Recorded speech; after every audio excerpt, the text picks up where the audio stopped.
मिथिला समाज में होय छै नीति गीत गान।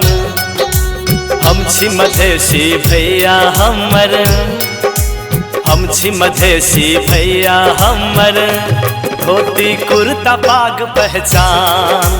हम छी मधेसी भैया हमर, धोती कुर्ता पाग पहचान यो। गाम गाम में मिथिला समाज में, गाम गाम में मिथिला समाज में होय छै नीति गीत गान। हम छी मधेसी भैया हमर, धोती कुर्ता पाग पहचान। हम छी मधेसी भैया हमर, धोती कुर्ता पाग पहचान।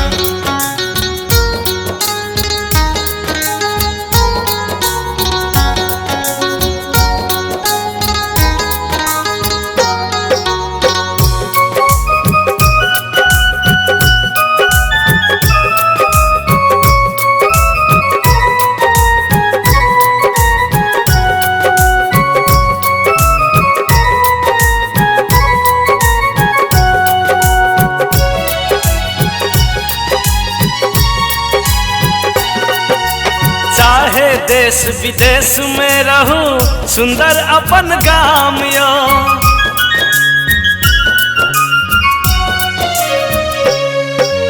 चाहे देश विदेश में रहूं, सुंदर अपन गाम यो। मेहनत मजदूरी सा कमाबू, नित कहू राम राम यो। चाहे देश विदेश में रहूं, सुंदर अपन गाम यो।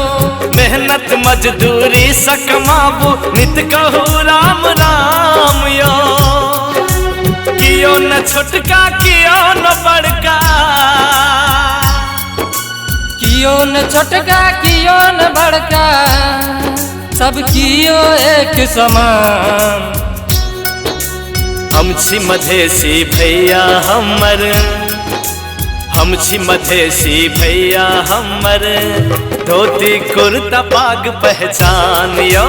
हम छी मधेसी भैया हमर, धोती कुर्ता पाग पहचान।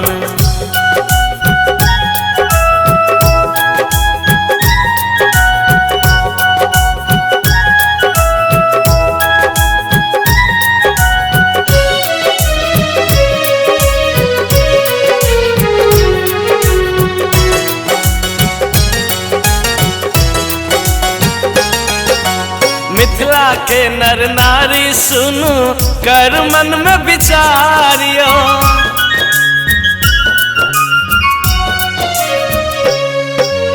मिथिला के नर नारी सुनु, मन में करू विचारियो। सभा से सुंदर सबसे बढ़िया, अपन रीति व्यवहारियो। मिथिला के नर नारी सुनु, मन में करू विचारियो। सबसे सुंदर सभा से बढ़िया, अपन रीति व्यवहारियो। अपन भाषा ई संस्कृति, अपन भाषा ई संस्कृति, सारा जग में अछि महान। हम छी मधेसी भैया हमर, हम छी मधेसी भैया हमर, धोती कुर्ता पाग पहचान यो। हम छी मधेसी भैया हमर, धोती कुर्ता पाग पहचान। गाम गाम में मिथिला समाज में, गाम गाम में मिथिला समाज में होय छै नीति गीत गान। हम छी मधेसी भैया हमर, धोती कुर्ता पाग पहचान यो। हम छी मधेसी भैया हमर, धोती कुर्ता पाग पहचान।